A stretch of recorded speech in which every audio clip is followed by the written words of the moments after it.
I'm Sienna. I'm the kid. I'm Sarah. I'm the mom. This is Queer Kid Straight Mom. Let's talk.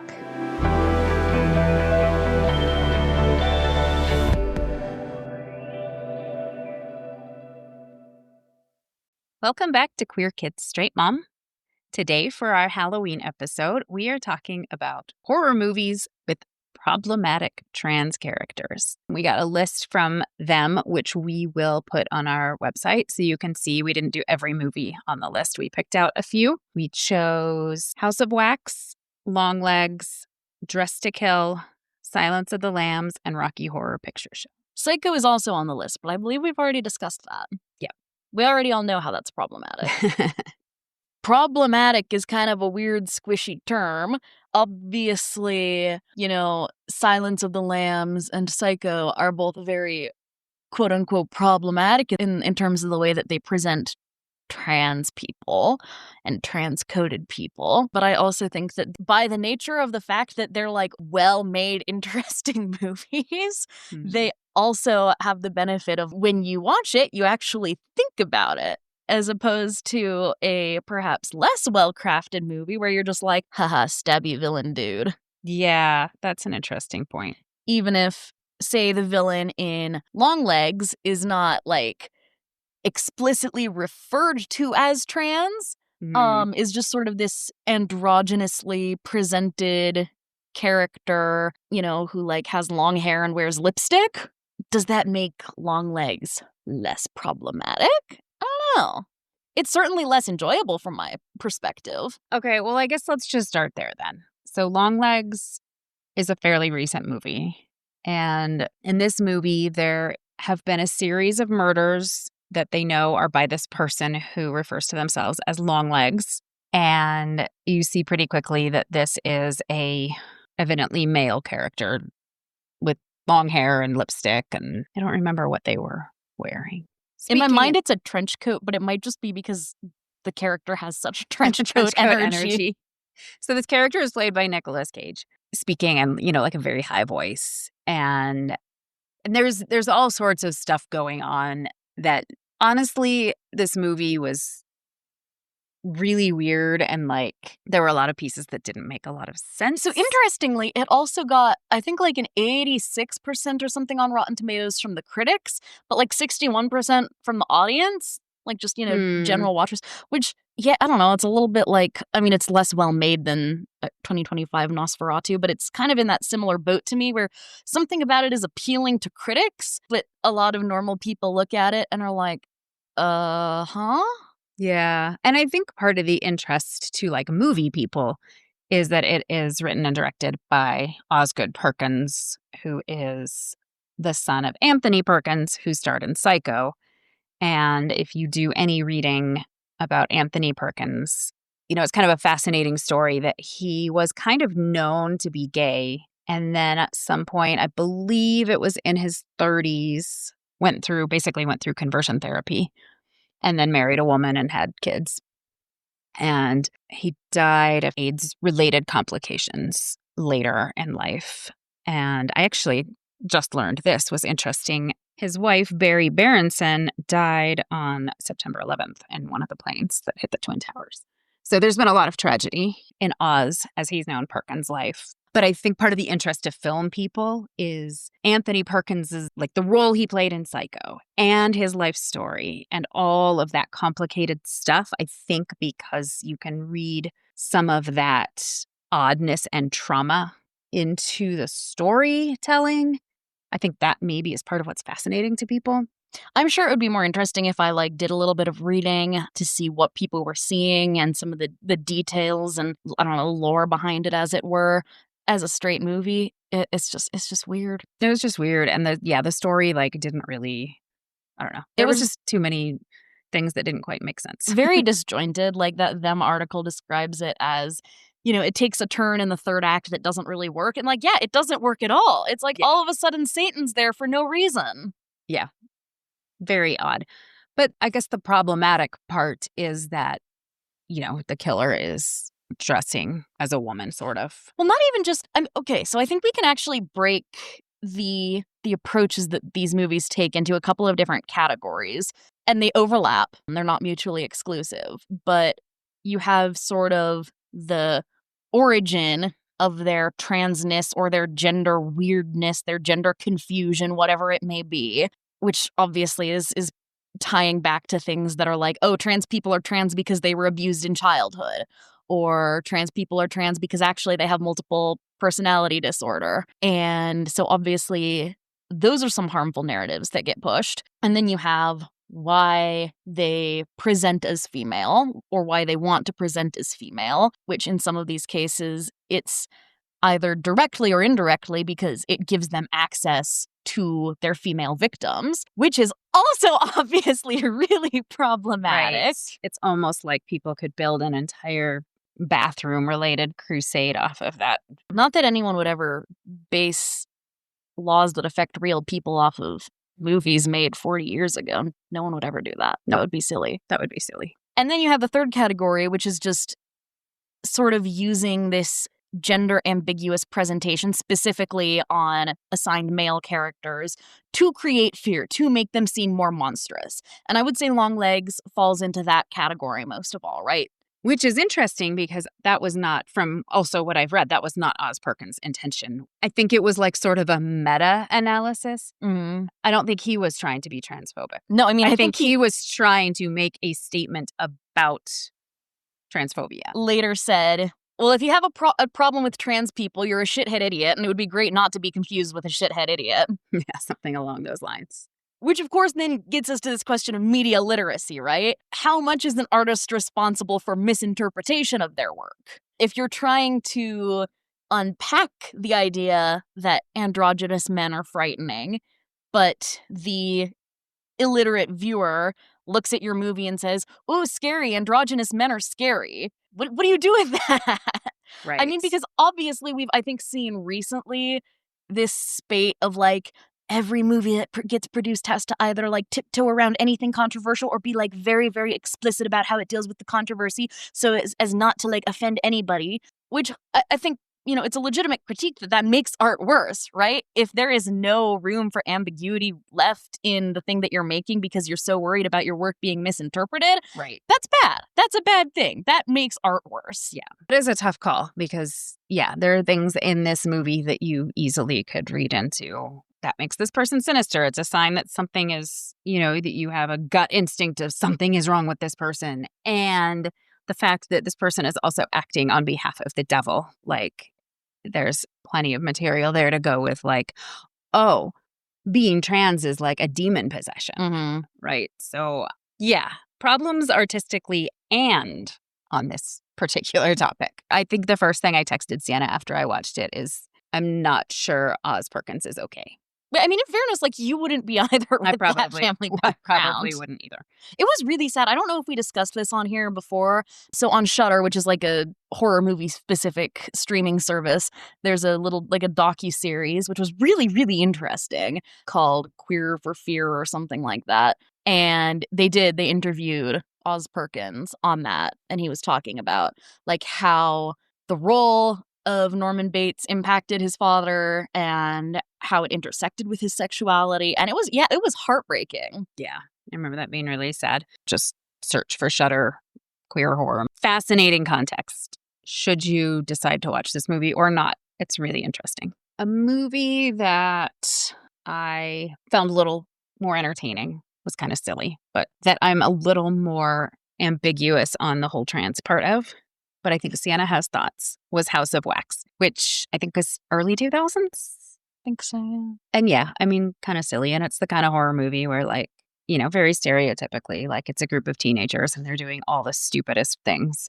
where you're like, no, why would you do that? But they do it, that kind of thing. But anyway, they end up in this weird abandoned town and there's a wax museum and people are basically being turned into wax statues, but not by like magic, actually like covered in melting wax while they're still alive. I didn't understand the mechanics of that. Were we supposed to interpret that like their skin melted into the wax? I think so. Silly premise, but it was entertaining. But I guess the trans part of it from my interpretation is that the guys that were doing this were brothers and their mother had been a wax sculpture maker. and she had died when they were kids, and I guess they had a traumatic childhood, and it looked like probably an abusive childhood. They were actually conjoined twins, and their dad performed a highly not advisable illicit surgery on them to like separate them, which from my understanding is not something that is typically done because, you know, their brains are connected. Right. All sorts of issues. But the one that I think is actually making the wax people has long hair. I understood it as we were meant to believe that that brother was like somehow trying to be his mom. Honestly, I didn't specifically interpret it that way. This is a fun movie actually because like mom said, it's very silly, it's entertaining. It's like, you know, it's got a couple of jump scares, but it's not like really scary. It's, you know, it's just kind of funny in its unbelievability. It's just fun. It's a fun movie. And to that point, the trans subtext is not so like obvious that it feels violent. Mm-hmm. I mean, like you say, you know, again, it is this, to some extent, is drawing on that, like, ooh, androgynous figure, scary. Because he has long hair and he wears, like, a wax mask to cover the scars on half of his face. And so I think just the subtext of, like, having this hobby of, like, sort of creating different versions of things is sort of some of the subtext there, and that he's connected to it, you know, with the wax mask. And my personal little read into it is that at the very beginning of the movie, there's a scene of this family living in this house, and there's like two kids, and one of them's just kind of eating breakfast normally, and then the other one is just like absolutely losing it, like flipping out. And the, the parents like strap him into this high chair that has like restraints on Oh, it. mm-hmm. It's like, oh, why can't you be more like your brother? You're such a pain. And then our main characters, who end up being kind of like the survivors, spoilers, I guess, but whatever, are twins, twin brother and sister. And the sister is kind of like, you know, teenager, like, I wouldn't say like exactly goody two shoes, but sort of like well behaved, you know, good prospects. She has like an internship in New York City that she's going to.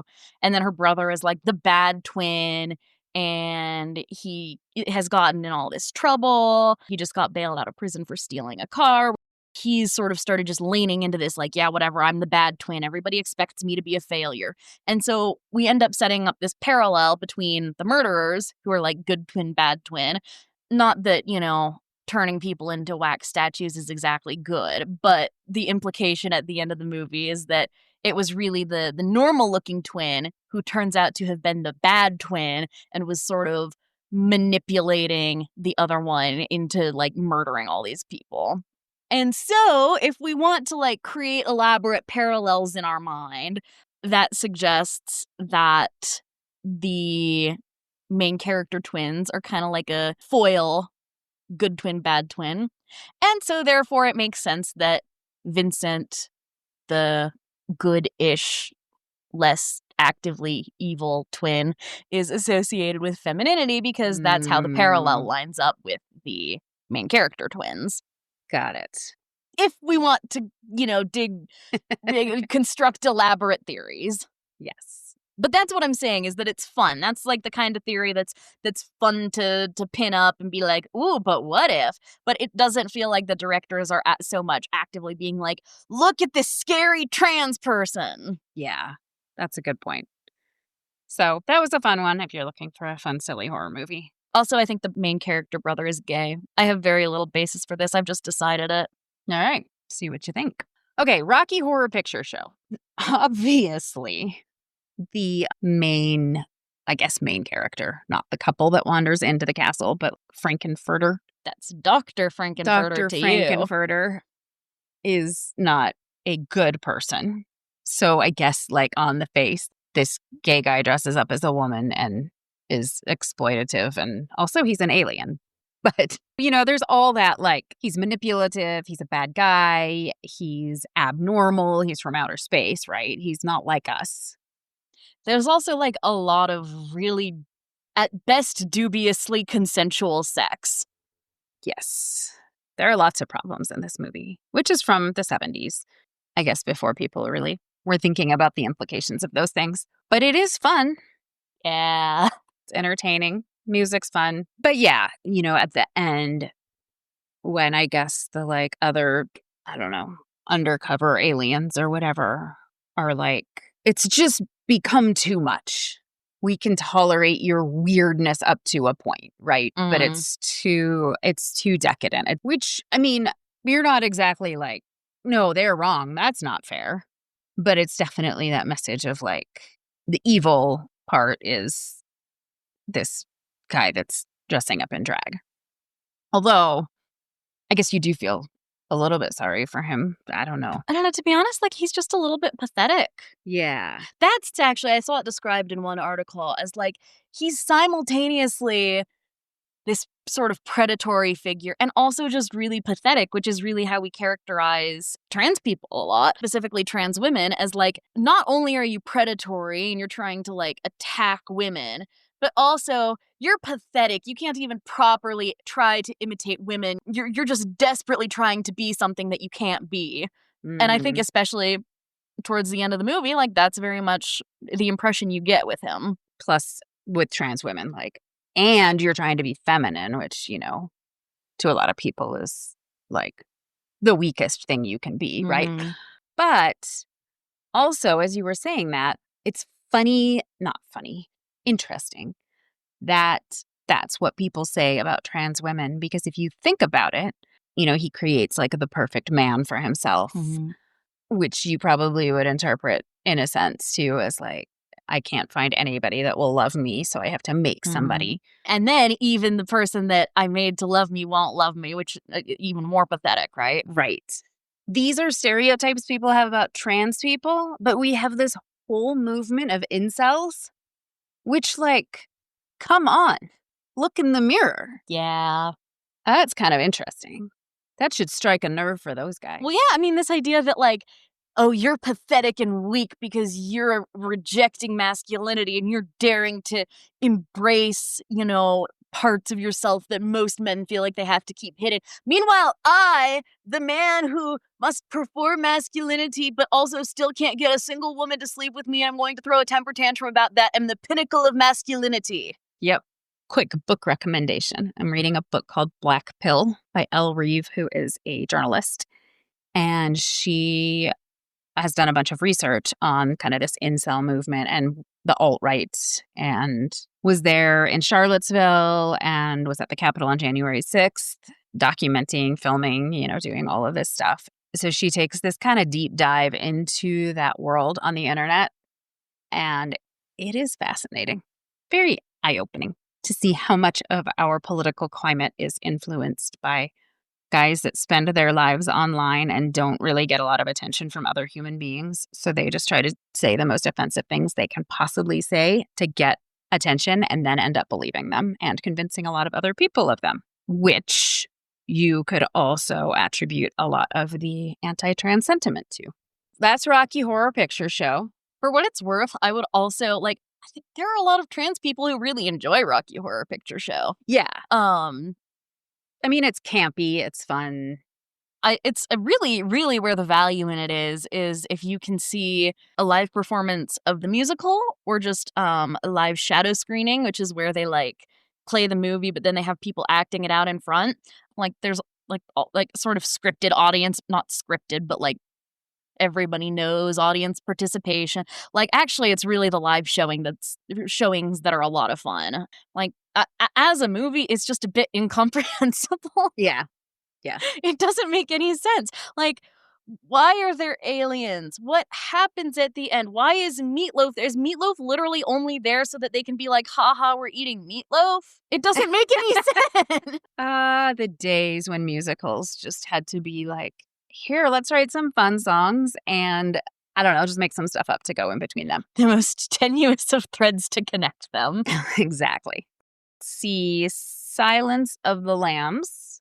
I put off seeing for so long because I just thought that it was going to be so disturbing to me. And it is disturbing, but it was not like existentially terrifying the way I had built it up in my head to be. And I would expect of all of these, that is the one that the most people have seen because it's just sort of a classic mainstream thriller.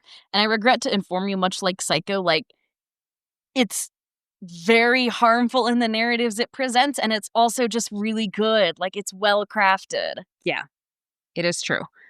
The serial killer who dresses up as a woman. Is that giving too much? I don't know. Most of you have seen it. I knew what the premise was, even like without having seen it. He's So creating a suit made of women's skin, basically, so he can wear a women's skin. So all sorts of interesting things to read into that. But yes, the idea that his transness is like part of him being crazy and violent, and that he needs to act it out in this very heavy-handedly metaphorical way. I mean, in fairness, they do like throw out a line of like, well, he's not a real transsexual. I don't know what that's supposed to mean. Yeah, I did think it was interesting because this early 90s movie, there was not a lot of conversation about transgender people.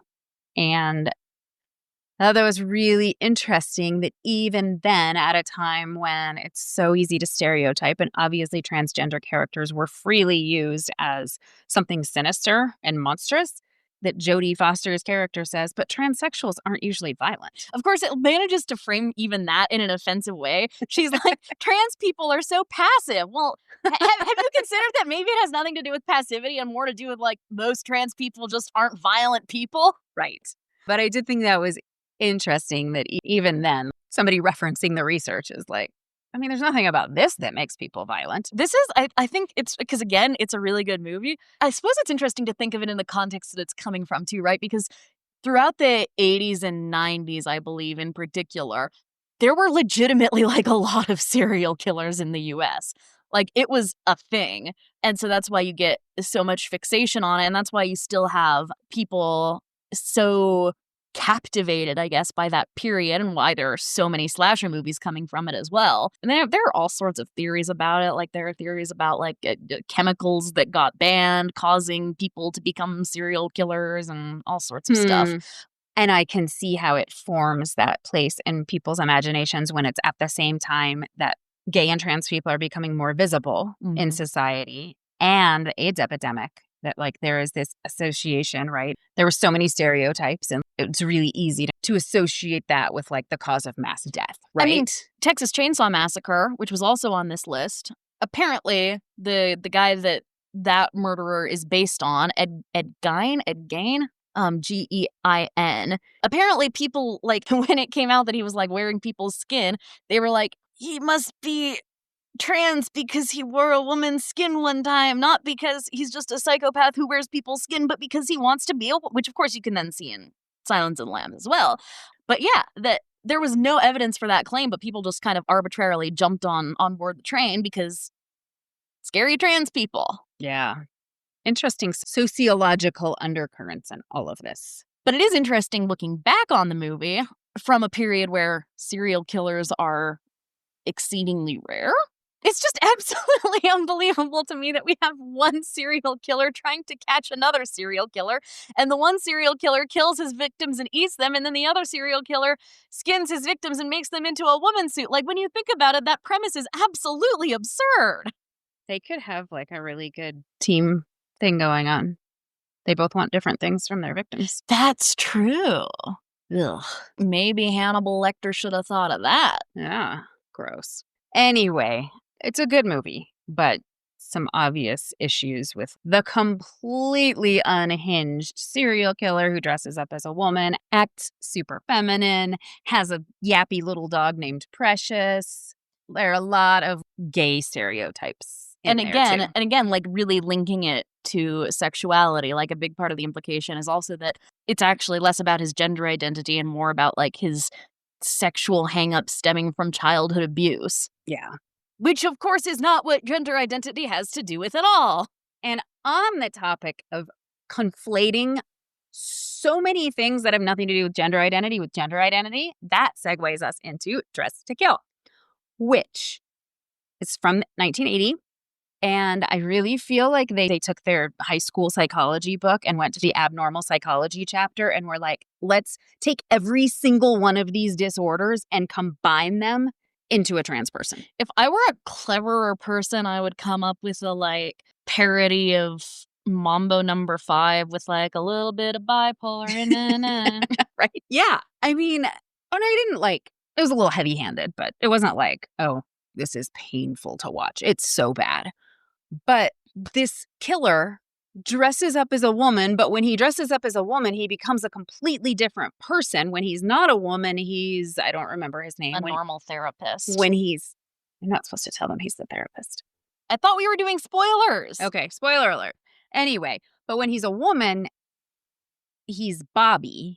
Bobbi wants to get a sex change operation, but the male part of Bobbi is preventing it. And so, we've got a little schizophrenia, Multiple personality disorder. there's this weird thing where, like, if he feels attracted to a woman, then Bobbi has to kill her because that's the masculine side. And she wants to get rid of the masculine side, which is conflating sexual attraction with gender identity. Right? Why can't you just be a lesbian, Bobbi? If this were a bigger movie and it were like a cult favorite and people watched it every year, there would literally be t-shirts that said, why can't you just be a lesbian, Bobbi? Can we start this, guys? Can this become a thing? Can we go viral? Oh my God, that's awesome. I love that. Yeah, Bobbi. I just skip straight over lesbian straight to murder. Right. No, he cannot be attracted to women because I don't want to be attracted to women, so we must kill the women. Which actually, when you think about it, is a very male way to approach the world. Yeah. So, yeah, obviously the problem is that the trans character who, like, I don't know, is that person even trans? Legitimately, I don't think that today they would necessarily be considered trans. I think that would be considered, hold on, I need to look this up because it's really bothering me because I don't think multiple personality disorder, there's a different term for it now. Borderline personality disorder. Oh, right. Yeah. Yeah, that you would be someone who has like sort of different personas. And for what it's worth, there are plenty of people with BPD who like live relatively normal, stable lives and don't murder anyone either. Right. Which, of course, that we see, right, that tied into a lot of these really transphobic movies, there's also this very ableist kind of anti-mental illness or any kind of psychological disorder. I mean, there's also a deep distrust of therapists, apparently, right? Because in Silence of the Lambs, the therapist is literally a cannibal murderer. And then in this one, the therapist is the murderer. So... But yeah, that I think that probably in this case, the therapist would be considered the quote unquote like main person or real personality. And then Bobbi would be an alter. Yeah, it's interesting because like one of the big problematic things that ties a lot of this together is this idea that has a lot of traction right now and is really damaging and is causing a lot of the backlash to like gender affirming care and all of this, the bathroom bills and all of the stuff is this idea that being trans is a mental illness. And when really, if you want to look at it from this perspective, these characters in Silence of the Lambs and in Dressed to Kill and probably Rocky Horror Picture Show. All of them, really. Well, Rocky Horror Picture Show is its own thing going on. I mean, Rocky Horror Picture Show is Alien, so that's fine. Right. But like all the of them, movies. But the other two like a little more subtly than Dressed to Kill and Silence of the Lambs. But really what you're looking at, if you want to look at it from that perspective, is severe debilitating, psychopathic traits, obviously, but severe debilitating gender dysphoria that isn't being treated. Mm-hmm. Right? And so this idea that trans people are mentally ill is so often you're like, this person is struggling because society has told them there's something seriously wrong with them. I mean, 2 of the murderers were denied sex change operations. Yeah. Which then, of course, the conservative hears that and is like, they think it's okay to go out and kill somebody if you can't have a sex change operation. But the really frustrating thing here is that fundamentally, like, what we are dealing with in all of these cases, again, except Rocky Horror Show, because Because what? Yeah. Is people who never got the help that they needed. Yeah. Who were abused or neglected or just, really struggling for whatever reason and never got any help and just, spiraled more and more out of control and into abusive and harmful behaviors themselves. So maybe the message in all of this is not that trans people are dangerous, but that our society that marginalizes and ignores and refuses to take care of mentally ill people is dangerous. Except, unfortunately, another commonality that most of these movies have is that who's the protagonist? Law enforcement. Even in Dressed to Kill, where it seems like law enforcement is playing an antagonistic role, it turns Yeah. out that actually, it was the police officer was, tricking her into getting around having to go through due process, which is really problematic also, by the Right. way. But all of that sort of gets glossed over as, he was just trying to do his best to catch this murderer. But that law enforcement is the protagonist in almost all of these movies, which sort of sends the message also that, well, it's not about helping people. It's not about stopping these crimes from taking place. It's not about stopping people from getting to these places, but it's that we should be romanticizing hunt down the bad guy and kill them because they're irredeemably bad, which is very unfortunate. Here's an interesting thought. The roadblock to Bobbi getting the care she needed was her alter ego, who was a therapist, who was refusing that, right? Mhm. Conversion therapy. There's also legitimate, and obviously I'm a huge proponent of mental health care and people going to therapy. Therapy is a good thing. But there are also problems with the way that therapy is sort of institutionalized. It doesn't always let people get the help that they need. That sometimes, much like any other healthcare provider, therapists can be so stuck in their ideas of what the right way to treat something is or what certain symptoms mean that they can end up doing damage. Right. That, like, with the wrong intentions, that person wields a lot of really dangerous power. Mhm. And again, now there's people pushing conversion therapy, even though we know it's, research shows that it's unhealthy, it's damaging, it's kind of barbaric. PSA, if you have not heard, the Supreme Court is considering whether to overturn conversion therapy bans right now. Yeah. But the unfortunate thing, I think, is that, right, obviously, as we've covered here, there's lots of stuff to discuss. That these movies are bringing up interesting topics, some of them in more ham fisted ways than others, and some in more offensive ways than others. I mean, side note, in the middle of Dressed to Kill, for absolutely no reason, the main character gets chased by a gang of black thugs Right. just because that's what happens on New York subways, according to them, I guess. That's the other scary thing. If you go one direction, there's the trans woman waiting to kill you. But if you go the other way, there's a gang of black guys. Guys, this is why conservatives are so scared of cities, right? But that there's interesting stuff to talk about in these movies, and certainly we shouldn't just say oh, no one should ever watch Psycho or Silence of the Lambs because they're harmful, even if they do present legitimately harmful narratives. Typically, there's also interesting questions that get raised, and unfortunately, the real villain was media illiteracy all along.